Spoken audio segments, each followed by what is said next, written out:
WWE progressively has the women's evolution.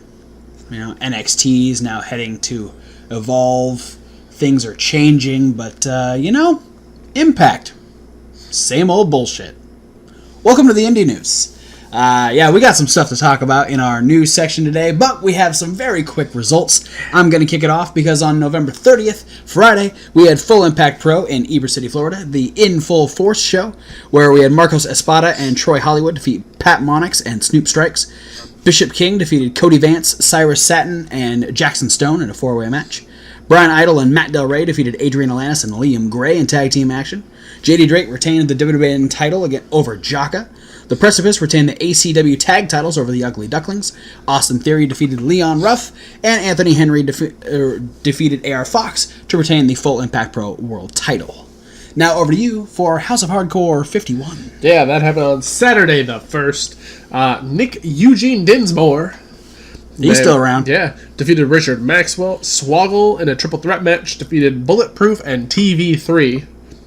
All right. MVP, in much the fashion I thought he would, defeated Big Kaz. Kaz. The team that I like to now call Kal-Al. Kal-Al? Yeah. Cal Hero and Al Snow. Or Kal-Al, as Kal-Al. a little pseudo-Superman reference.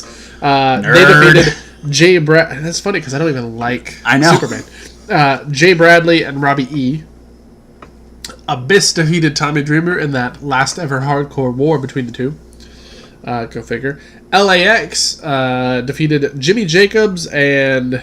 I forgot the name of the other guy. Something Gaines. Who's the Gaines guy? We talk about him. He shows up on some shows. It was... Is it Troy? Clayton Gaines. Clayton Gaines. Yeah. Which it sounds like a guy who would not, under normal circumstances, team with Jimmy Jacobs. Probably not. And then in the main event, Willie Mack, the Mac, retained the Twitch.tv championship from Sami Callihan. Indeed. Now on to our news. I'm gonna get some quick stuff out of the way. Some still really cool stuff. First, some housekeeping. Thank you to Muhammad Faiz Daniel. I hope I said your name right. Commenting on our indie news last week, correcting us that the Zack Sabre Jr. versus Pac face-off match, whatever it's going to be, will be happening at Rev Pro. Now, adding to that, we now know that in February of next year, Pac will be facing Will Ospreay at Rev Pro. High stakes, 2019. Holy shit. You best believe we'll probably be trying to find that match somewhere.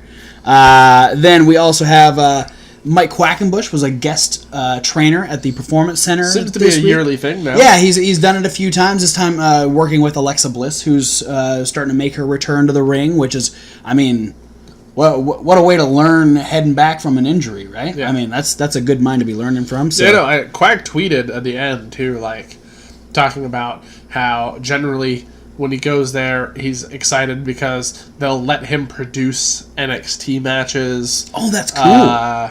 He learns some of their, it's a kind of an exchange where he learns some of the training techniques at the Performance Center, and he gives, some of the Wrestle Factory training techniques a little, back and forth trade-off. That's really cool.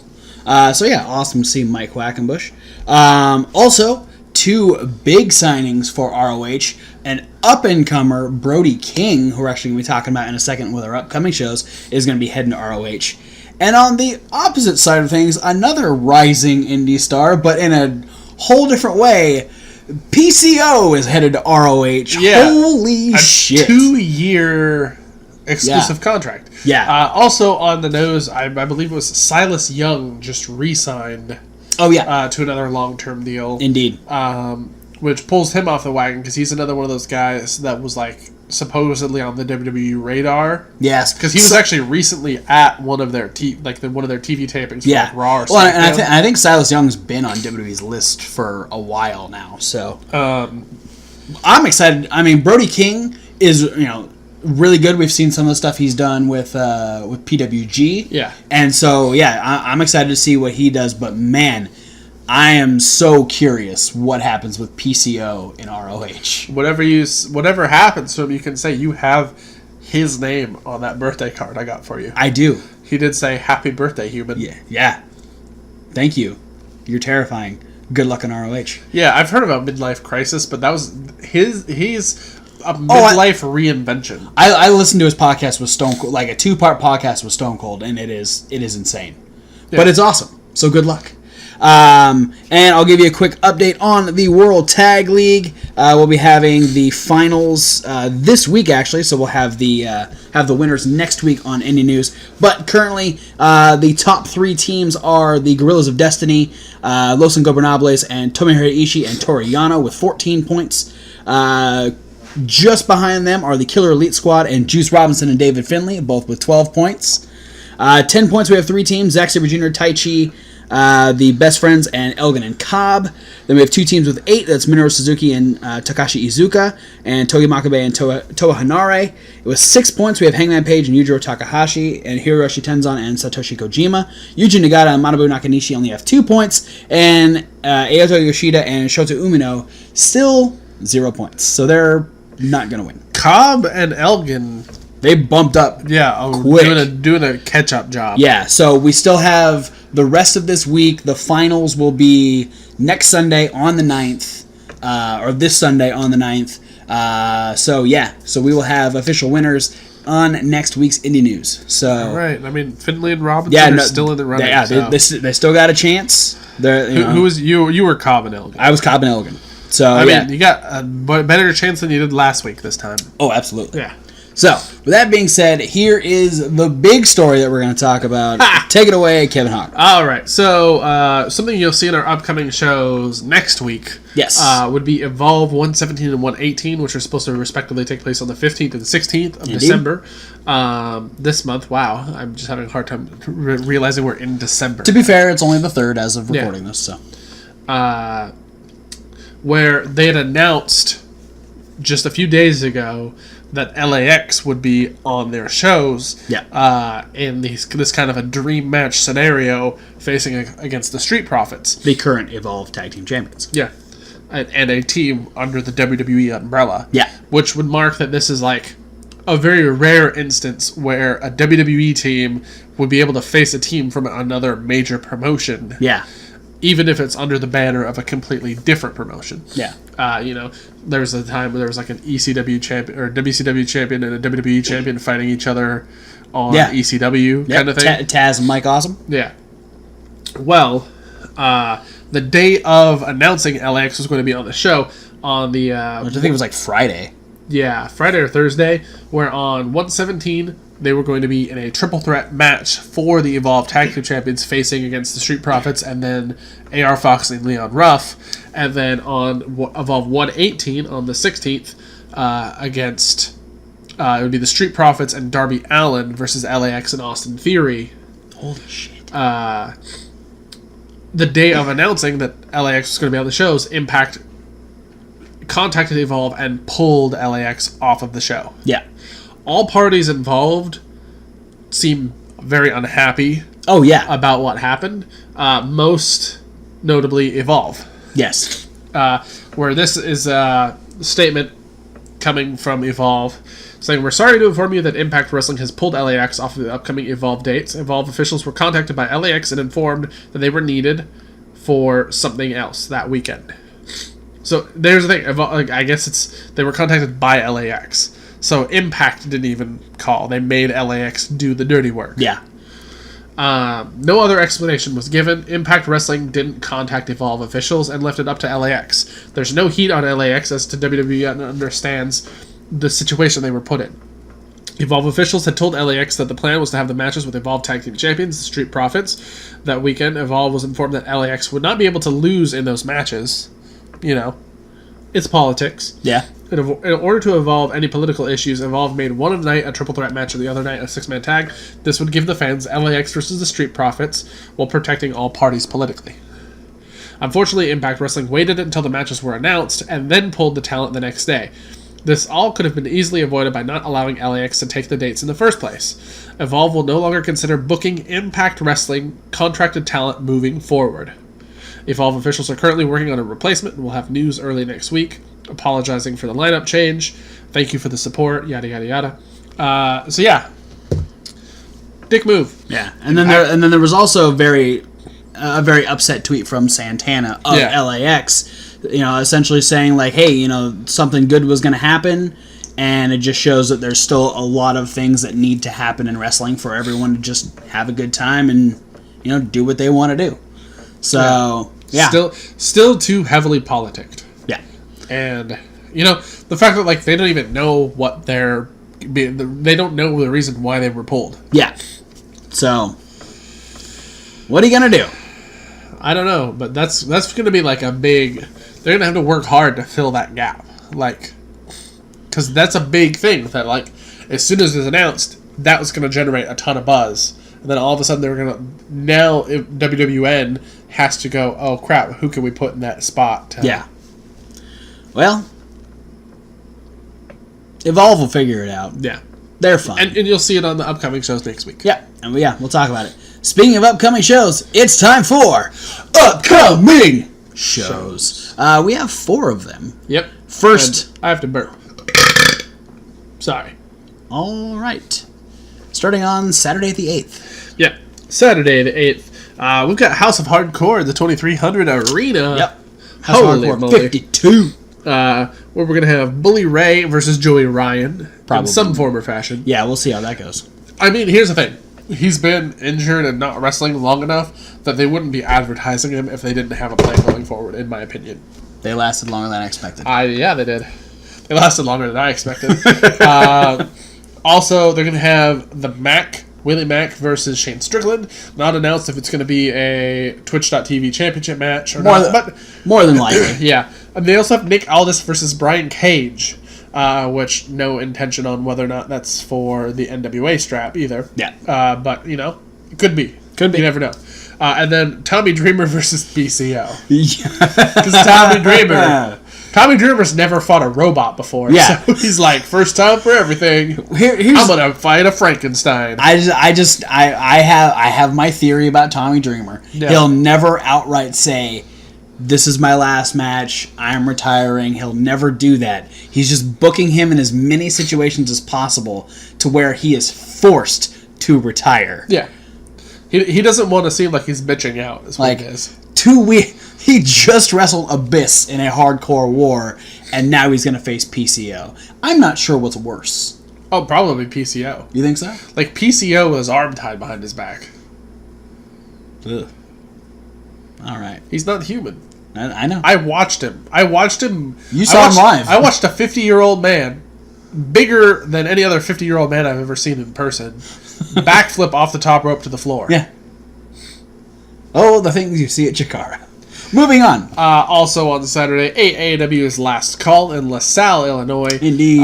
Where we've got a LaSalle street fight between Darby Allin and Jimmy Jacobs. That'll be good. Which will be a lot of Darby Allin flying around in every direction possible. How many places can Darby Allin do the coffin drop? We'll find out next week.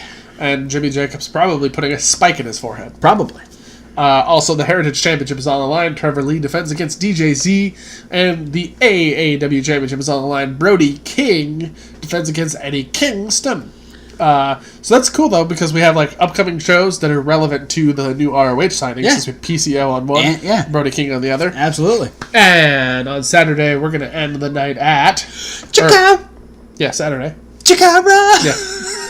You threw off my groove. Sorry. Because Chikara! Perfect. With Let's Get Invisible. Let's do it. How do we do that? Oh. Can't see us. Post down in the comments. How scary was that? Did we disappear for a second? I bet we did. It's the most devastating move in pro wrestling. Yeah. Invisibility. Yeah. Anyway. So there's a lot of matches on the card. Yes. It's a nice full really card. Good stacked card for a finale. This is where you go to those links down below if you want the full card. But we're going to have a sort of a ex-partners grudge match. That was fueled by the La Loteria Letal show. Yes. Huckabee and Solo Darling one-on-one. We've got a trios match pitting the ex-Vulgars, Lucas Calhoun, Axel Ford, and Missile Assault Man against all 3 members of the Proteus Wheel. We're going to have the Campeonatos de Parejas. Speaking of La Loteria Letal. Yeah, because Kimberly and the Whisperer won So they got the 3 points. They're going to be facing the Regime. And then on the same hand, Ophidian, who just won his 3rd point at the Cybernetico show by defeating the Whisper, I think. No, it wasn't Whisper. Tony Deppen. Yeah, Tony Deppen. He's going to challenge Dasher in place of Mr. Touchdown for the Grand Championship. I mean, I'm so torn in this, but I got to go Ophidian. Yeah, it's one of those things where I'm like, I don't care who wins. It's a good outcome either way. Yeah. But then it's like, okay, I want Ophidian to win. He's been there a long time. He deserves it. But I don't want Dasher to lose the championship on behalf of Mark. You want Touchdown to lose it. Yeah. If Touchdown is going to lose the championship, it should be on his own accord. Agreed. And then Sunday, your last chance. One of your favorite nights of the year, CZW's Cage of Death. It's your second favorite, just under Tournament of Death. Yep. Also the 2300 arena. Yeah. So it's like fan-friendly violence versus violence-y violence. Yeah. Jordan Oliver defends the Wired Championship against Casey Navarro. The Blackout are giving their tag team title obligatory rematch to the Rep, which has been a while. So yeah, well, I mean, Blackout do what I wouldn't want to face Blackout right away anyway. Yeah. I'd want to make sure I was ready. And then for the vacated CCW Championship in Cage of Death, Ricky Shane Page versus Mance Warner. Please beat Mance Warner. I don't like that name, Mance. It's dumb. But Ricky Shane Page versus Mance Warner. I mean, he already likes Ricky Shane Page. Now he just likes Ricky Shane Page even more because he's facing Mance Warner. Yeah. How mad will you be if Mance Warner wins the title? I mean, I won't be that mad. No? It's CCW. I don't get that mad over CCW. That's true. And this is CCW's last chance if we are not in it. They're really shooting themselves in the foot doing a show on Saturday or on Sunday, because that gives us even less time to find results for the show before we do our indie news. Not that they actually care about whether or not we post. No, not really. But they're literally, that's the thing too, and not to like shoot on anybody in particular, but here we go. Out of all the different wrestling promotions that I've ever personally contacted to get results, CZW is the only one to never respond. Like some of them, like none of them have a 100% record of responding every time. CZW is the only one with a 0% record of responding to my messages. So there's something. And people on Twitter seem to not give a shit anyway. So yeah. This might be the last CZW show we cover, but we'll find out. Which means post in the comments below, because we might be looking for another promotion to fill the boots. And we'll tell you more about that in a second, because we want to thank you first for watching. And liking, commenting, and subscribing. And this is where you want to click those links down below. Yeah, we have tons of social media links, but the social media links are not the ones we want you to focus on. Not yet. Because above ours, you can find links to all the different websites for the independent promotions that we talk about every week here on the Indie News, just because you gotta support indie wrestling, because if the indie wrestling doesn't thrive, man, what are you gonna watch? Impact. Raw. Yeah, we'll talk. Let's not talk about that yet. We gotta talk about that tomorrow. Yeah, so click their links. Yeah, like ChicagoPro.com. ROHWrestling.com. AAWrestling.com. BeyondWrestlingOnline.com. And so many more. And we want to add more, because if CZW goes away, we'll have a spot open. So if there is a favorite... And we just want you to post them anyways, because what's stopping us from adding another one even if we don't take away CZW? So whether it's your favorite, your local, or just one that you're like, hey, this would be fun to hear about. Yeah, let us know. To talk about Kaiju Big Battle? I mean, why not? It's fun. So send us links to whatever promotion you want us to talk about. If we like what they got going on, and we can get their upcoming shows, and within 24 hours of the results of said shows, we will not only continue to talk about them on a regular basis, but we'll give you a shout out for bringing them to our attention. We also want to check out our podcast. That's the link that says SoundCloud. And get this review and all of our regular reviews in podcast form, and there's Reasonable Wrestling Fans. It's reasonable with a W. Like Wrestling, where we have the list with Kevin Hawk, Question of the Week with Thomas Wolf, other videos loosely based around wrestling. We have an entire playlist of unboxing videos, and we have an entire playlist of punishment videos. A brand new one just went up yesterday. Go and see what terrible thing this man made me do, because I sucked picking winners at War Games and Survivor Series. But for now, guys, thanks for watching, and we'll see you at whatever video you decide to watch next. And if we don't see you there, you have to spin the wheel of punishments. Just hope it doesn't land on. Fuck Modus. That's the elusive number 18. It's not actually. It's just a middle finger. No proof that it was mine.